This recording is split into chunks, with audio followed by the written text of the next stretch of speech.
Welcome to our lecture on Booleans. They are another data type. They are binary, meaning they can only have one of two values, true or false. And they're essentially the result of yes/no questions.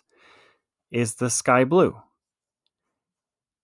Is the Earth a planet? Is the stoplight color red? Yes/no questions. We can ask questions that are yes, no, or true, false, and we can use these Boolean data types in Python to help us with that.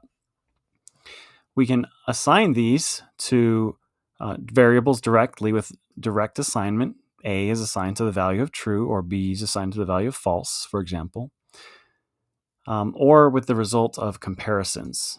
5 greater than 3 results in true, because that is a true statement.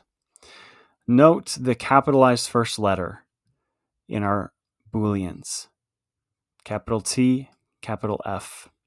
That is necessary. Some programming languages don't require that, but Python understands true or false only when you have a capital T or a capital F. That's how it understands those Booleans. We're going to come back to a bool function, which can help us evaluate objects in a Boolean way. For example, bool of false returns a result of false. So we're evaluating whatever's in the parentheses here, and bool will tell us if that's true or false. We'll come back to that.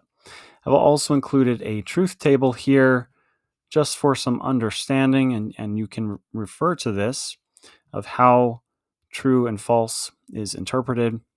If we have two variables, variable A and variable B, and we can do and, or not on these values, we have different results. So we'll come back to that here in a bit.